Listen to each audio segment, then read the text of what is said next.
In the Premier League today, Chelsea with a 1-0 victory away against Fulham, but boy, were they made to work hard for it. A late goal from Mason Mount proving to be the difference between the two sides. Let's welcome in Frank Leboeuf and Craig Burley to the show.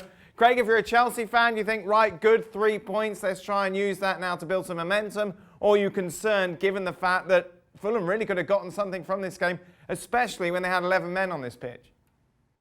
I think if you're Frank Lampard, you're pleased, but I think if you're a Chelsea fan, you're concerned at the moment because there was nothing really in that performance to suggest that there's a string of results coming, positive results. So, you know, and every game in its own merit is different, but let's be quite frank about it.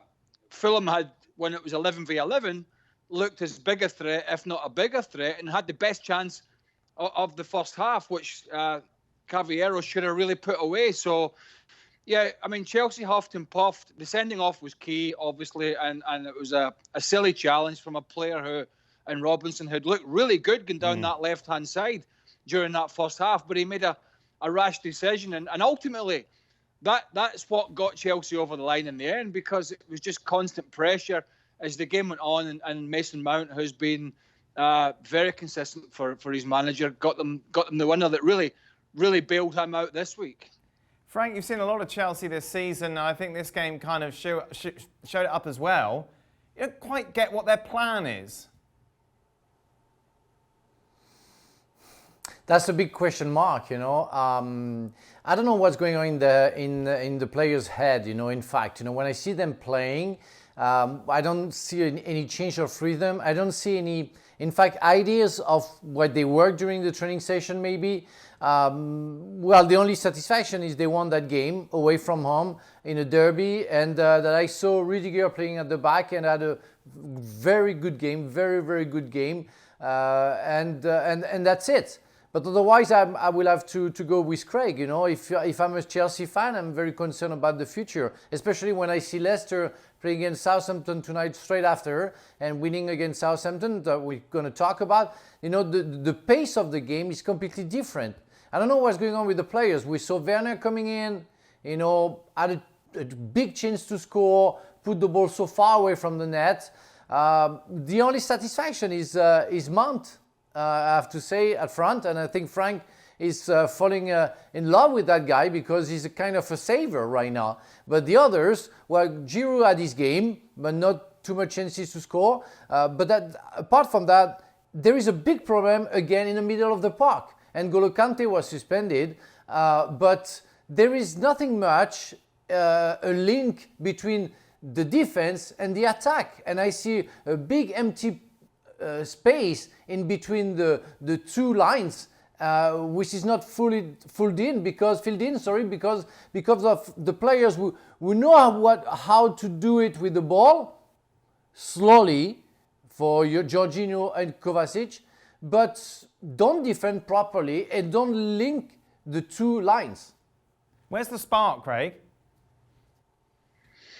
It's gone, isn't it? Really, it's, you know, they were. I think they were top of the league. Not you know, was it a few weeks ago or whatever it was? And you know, they went to Sevilla with their second team, crushed them away in Spain, and everything was looking rosy. And they've just lost that sparkle. They had the defeat up at Everton, which I don't know if it was the start of it, but it was certainly a big part of it. And well, I was surprised by his team selection as well today. At times I thought starting without Hudson-Odoi, who's looked as bright as anybody from a wide position, was a surprise to me. I think it was to a lot of people as well. And the fact he left it so late to bring him on, it was a surprise. I thought he could have took 3 or 4 of them off at half-time, but I thought Pulisic was one of them again, and he's disappearing up his own backside at times.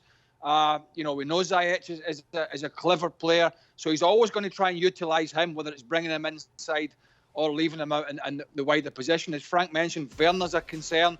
I mean, he was through at that one, he was through at the end. He didn't just miss. He missed by about 10 yards. I mean, he can't hit a barn door at the moment, and he might turn that around. He probably will. But whether he turns it around in enough time to save his manager's bacon remains to be seen. And Mason Mount, a young guy who is not a big money signing and was out at loan in a championship club a couple of years ago at Derby County, is the guy that's hitting the home runs at the moment because, and in fact, he's probably one of the first names on the team sheet, Dan, and that's kind of where they are. here we have a young man who's a grafter, who's got endeavour, he's got the guts to go and work, and he'll never hide, but he's not a big money signing, and he's the one that Lampard's kind of leaning on at the moment. Go and play wide right, go and play a little bit deeper in the middle of the plot, go and play behind the front man, get me a goal.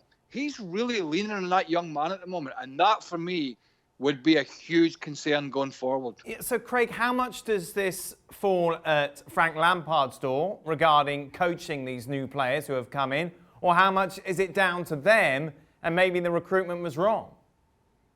Well, listen, you can talk about recruitment all you want, but the buck will always stop with the manager, and Lampard knows that.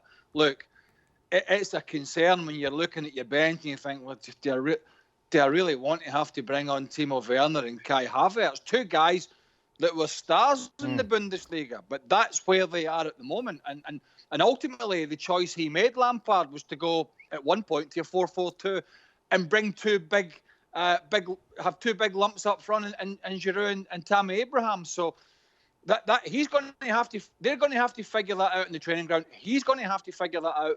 But listen, it could have been worse for him.